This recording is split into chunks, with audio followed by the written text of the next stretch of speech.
ഇടതുപക്ഷത്തിൻ്റെ ഗവൺമെൻറ് ദുർബലമാകാൻ പാടില്ല. ഈ ഗവൺമെൻറ്റിനെ താറടിക്കുവാനും ദുർബലപ്പെടുത്തുവാനും വേണ്ടിയുള്ള നീക്കത്തിൽ ഈ സമരമോ മറ്റൊന്നുമോ ഇടതുപക്ഷക്കാർക്ക് ഒരു കരുവാകാൻ പാടില്ല. അതാണ് CPI കാഴ്ചപ്പാട്.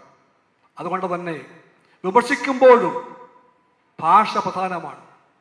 ഉപയോഗിക്കുന്ന ഭാഷ, ആ ഭാഷ ഇടതുപക്ഷക്കാരാകുമ്പോൾ 2 വട്ടം ചിന്തിക്കണം.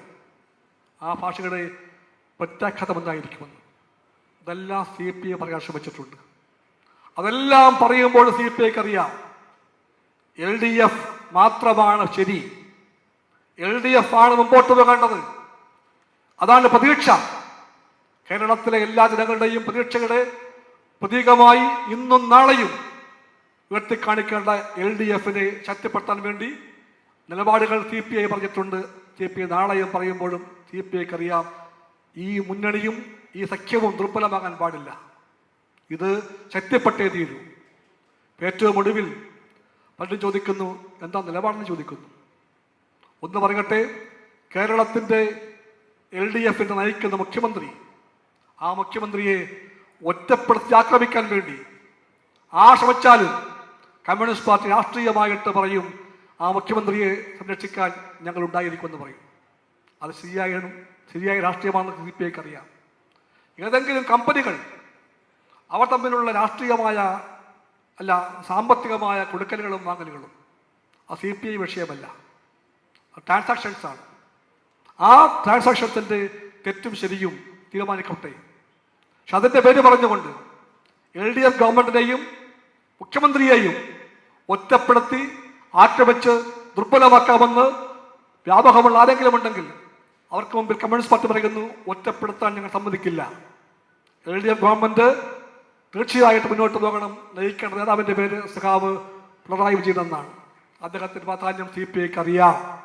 അതുകൊണ്ട് അത്തരം കാര്യങ്ങളിലും വ്യക്തതയുണ്ട് CPIക്ക്. കേരളം നീങ്ങുന്നത് ഒരു വലിയ സമരത്തിലേക്കാണ്. രാഷ്ട്രീയ സമരം, തിരഞ്ഞെടുപ്പാണത്. ആ തിരഞ്ഞെടുപ്പിൽ എല്ലാ പ്രകാരേണയും ഈ വെളിച്ചം ഊതിക്കാൻ ശ്രമിക്കുകയാണ് വലതുപക്ഷം. ആ ശ്രമത്തിൽ BJP, Congress, UDF, Jamaat-e Islami, SDPI അവരെല്ലാം ഒന്നാണ്. ആരെല്ലാമാണോ ഇടതുപക്ഷ വിരുദ്ധർ അവരെല്ലാം കൈകോർത്ത് പിടിച്ചിരിക്കുകയാണ്.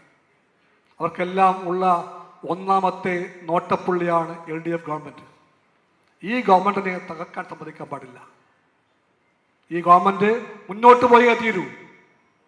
അതുകൊണ്ട് വലതുപക്ഷ ശക്തികൾ, എല്ലാ പിന്തിരിപ്പന്മാരും, ഇന്ത്യക്കകത്തും പുറത്തുമുള്ളവർ ഒന്നായി ചേർന്നുകൊണ്ട് LDFനെ ദുർബലമാക്കാൻ ശ്രമിക്കുമ്പോൾ ആ ശ്രമത്തെ പരാജയപ്പെടുത്തണമെന്നുണ്ടെങ്കിൽ LDFനകത്ത് ശക്തമായ ആശയ വിനിമയങ്ങളുണ്ടാകണം, ആശയ കൈമാറ്റമുണ്ടാകണം, ശരിക്ക് വേണ്ടി മുന്നോട്ട് പോകാനാകണം. അങ്ങനെ പോകുമ്പോൾ LDFന് ഈ പ്രതിബന്ധങ്ങളെല്ലാം തട്ടി മാറ്റി മുന്നോട്ട് കൊണ്ടുപോകാൻ പറ്റും. നമ്മുടെ ലക്ഷ്യം 2ാം ഊഴമല്ല, ലക്ഷ്യം 3ാം ഊഴമാണ്.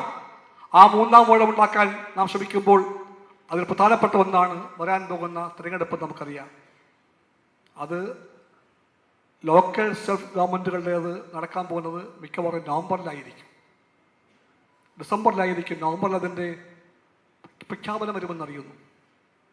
നവംബറിൽ പ്രഖ്യാപനം വരും, ഇലക്ഷൻ ഡിസംബറിലായേക്കാം. എപ്പോൾ വന്നാലും ആ ഇലക്ഷന് വലിയ പ്രാധാന്യമുണ്ട്. 26 അസംബ്ലി ഇലക്ഷൻ്റെ ഡ്രസ് റിഹേഴ്സലാണ് ഈ പറയുന്ന പഞ്ചായത്ത്, മുനിസിപ്പൽ, കോർപ്പറേഷൻ തിരഞ്ഞെടുപ്പ്. അത് ചാൻസിന് വിടാൻ പറ്റില്ല. അതിൻ്റെ ഫലങ്ങൾ ഭാവിയെ സ്വാധീനിക്കും. LDFിൽ ഓരോ പാർട്ടിക്കും അത് ബോധ്യമുണ്ടാകണം. LDFിൽ ആകപ്പാടെ ബോധ്യമുണ്ടാകണം. ആ ബോധ്യമാണ് നമ്മളെല്ലാം നയിക്കുന്നതെന്ന് നിങ്ങൾക്കും അറിയാം, എനിക്കും അറിയാം. കമ്മ്യൂണിസ്റ്റ് പാർട്ടി അതും മറന്നു പോകുന്ന പാർട്ടിയല്ല.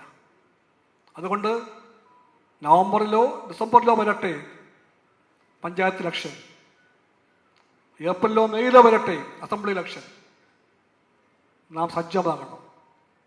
സജ്ജമാകാൻ വേണ്ടി കമ്മ്യൂണിസ്റ്റ് പാർട്ടി അടിമുടി ഒരുക്കണം. അതേപ്പറ്റിയുള്ള ചർച്ചകളും ഉണ്ടാകും ഈ യോഗത്തിൽ.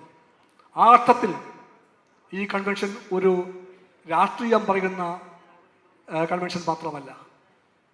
ഈ കൺവെൻഷന് ഒരു ഓപ്പറേറ്റീവ് പാർട്ടുണ്ട്, ഒരു പ്രവൃത്യോന്മുഖമായ കൺവെൻഷനാണ്. നമുക്ക് ചെയ്യാൻ പലതുമുണ്ട്, ഭാരമേറിയ കർത്തവ്യങ്ങളുണ്ട്. ആ കർത്തവ്യങ്ങൾ നിറവേറ്റുവാൻ വേണ്ടിയുള്ള ഒരു കൺവെൻഷനാക്കി നമ്മളിതിനെ മാറ്റും.